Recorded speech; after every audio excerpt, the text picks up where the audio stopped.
Theft is not a game. Poverty is not a game.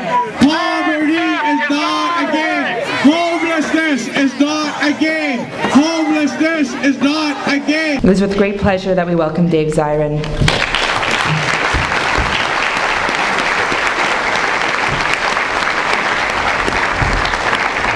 Thank you, and I'll tell you something though. That's how I saw sports. I saw sports as something over here, politics over here, and I didn't know anything about this history. And that started to change for me, actually, because of an athlete who ended up here in Vancouver, a basketball player by the name of Mahmoud Abdul Rauf. People may know the name. In 1996, Rauf played for the Denver Nuggets, and he made the very private decision that he was not going to go out for the national anthem before games. He did not see why nationalism and saluting the red, white, and blue and the American flag, what the heck that had to do with being a basketball player. So he stayed in the locker room. A reporter came and asked him about that, and they said, hey, so why aren't you going out there? And he said, look, it's a personal thing. I just don't like the nationalism. I'm just not going to go out there. And the reporter followed up and said, yeah, but don't you realize that that flag, that red, white, and blue, that's a symbol of freedom and democracy throughout the world? And Rauf responded by saying, well, maybe it's a symbol of freedom and democracy to some, but it's a symbol of oppression and tyranny to others. Now, when he said that, it was like the sporting shiz hit the fan. I mean, ESPN was like, Rauf spits on the flag, booyah, din-in-it, din-in-it. And he was effectively drummed out of the league after a short stint in, you guessed it, Vancouver. And the last stop. And I remember watching this at the time, absolutely amazed. And one of the commentators on ESPN said in a very sort of derisive way, yeah, Rauf must see himself in the tradition of those activist athletes, you know, like Muhammad Ali or Billie Jean King. And that phrase just shook around my head, like activist athletes? What the holy hell is that? And so, you know, I went back and tried to find writing about the activist athlete, and there's precious little of it. But if you dig deeply enough, you find out that there is a radical heart beating in sports. They try to destroy it. They try to obliterate it. They don't want a new generation of sports fans and a new generation of athletes knowing that this history exists. They want to turn it all into something very friendly, the way Malcolm X is now on a stamp, the way Martin Luther King is on a McDonald's commemorative cup, and the way that Muhammad Ali as well has had his political canine teeth excised like a political root canal. And that's what has to change. And I want to say something very briefly about Muhammad Ali, because part of his story is also an Olympic story. Like, his radicalization is about the Olympics. It's about the 1960s, but it actually started with the 1960 Olympic Games. He was 18 years old. He was Cassius Marcellus Clay Jr., and he had a dream, and it was to bring the showmanship of professional wrestling into boxing. If you'd asked him who his hero was in 1960, he wouldn't have said Malcolm X or Martin Luther King. He would have said Gorgeous George Wagner, who was a professional wrestler. And when he was about to get on the plane to go to the Olympics, he's in Rome, he said, "To make America the greatest is my goal.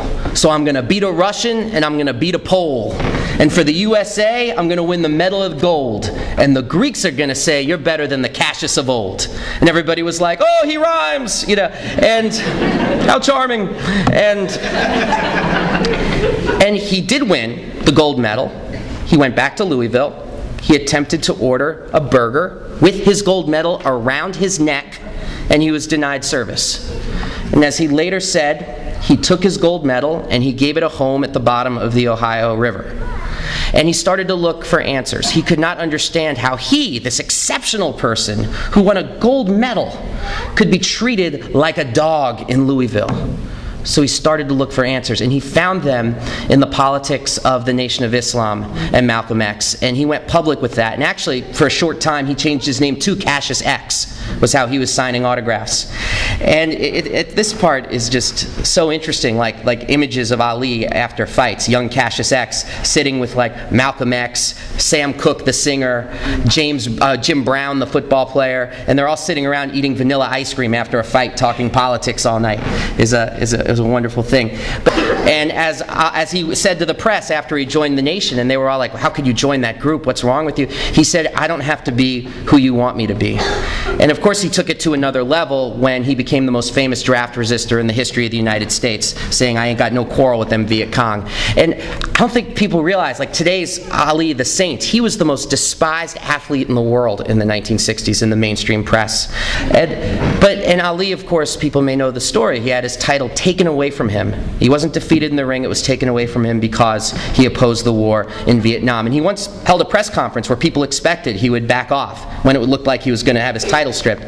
And he sat down at the table, and people were like, okay, Ali is going to say, all right, I'm going to join the USO. I'm going to wear red, white, and blue trunks. I'm going to do some. That's all they asked him to do. They didn't ask him to go behind a rice paddy and get his head blown off. They just wanted him to front for the war, basically. And he sat down in front of the press, and he said, keep asking me how long on the war in Vietnam I sing this song. I ain't got no quarrel with them Viet Cong, because I'd rather be in jail fed than be in Vietnam dead. And people were like, okay, I guess he's not going to join the USO. Yeah. And so it's 1968, as people here, this is a very politically educated crowd, you know, 1968, mass struggle, heaven and earth changing places in so many ways.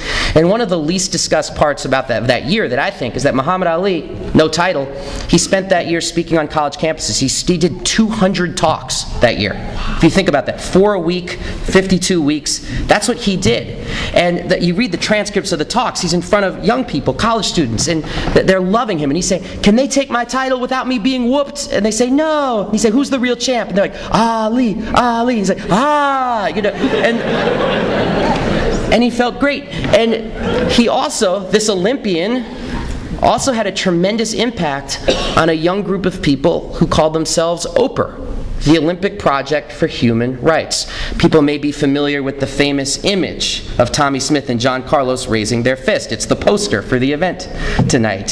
So everybody should be familiar. It's on right there? Good, thank you. Otherwise I'm like, you know, there's this thing that happened. I'm glad you said that. I'm pretty stupid. But a lot of people see it and think it was a moment, but it was actually a movement. It had been going on for 2 years, and it was a movement to organize African American athletes from actually participating in the '68 Olympics. They said, why should we run in Mexico City only to crawl home? And they had these amazing demands. They said, okay, we will participate in the Olympics, but we have 4 demands. 1, we want Muhammad Ali's title restored. That's demand number 1. They said he is the warrior saint of the black athletes' revolt. 2, we want more black head coaches hired. 3, we want South Africa, Rhodesia, and all apartheid sport nations to have no place at the Olympic Games. And 4, we want Avery Brundage fired. They realized, though, that they would have to do something, and so they did this. And if you look at the picture, you can't really tell from that picture, but it's an amazing, amazing moment. Like, they're also wearing beads to protest lynching. They're not wearing shoes to protest poverty. And there was a third person on this dais. He was left out of the poster here. And a lot of people see him and they think, oh, that's the white guy. You know, as if he's like Forrest Gump. Like, oh, history. Wow. But he was an Australian runner by the name of Peter Norman. And when you see the picture in full, you see he's wearing a solidarity button. Yes. And they actually said to him, like, do you want to raise your fist too? And he said, no, this is your moment, but I want everyone to know that I supported it. And there's a statue of what you see right there at San Jose State now. And the statue does not have Peter Norman. It just has the two of Tommie Smith and John Carlos. And John Carlos, who's become a dear friend, John Carlos said that he was not going to go to the unveiling of the statue in protest because he said Peter Norman needs to be there. And Peter Norman said to John, he said, no, you should go and I'm going to go too, but let's make it on the condition that when they make the statue, it becomes public space, and if people are doing political rallies, someone could stand where I was and do rallies and whatnot, so everyone else can have the experience that I did of standing with you. It's amazing. And Peter Norman, he passed away way too young in Australia, and the two lead pallbearers at his funeral, Tommie Smith and John Carlos. So I think the point of that is to say, I think sports is a wonderful way to actually teach people about our hidden radical past. And also, it's a way to actually reclaim sports. Because what do they always say? They say sports, politics, those aren't supposed to go together, while at the same time they sell corporatism through sports, they sell war through sports, they sell racism, sexism, homophobia.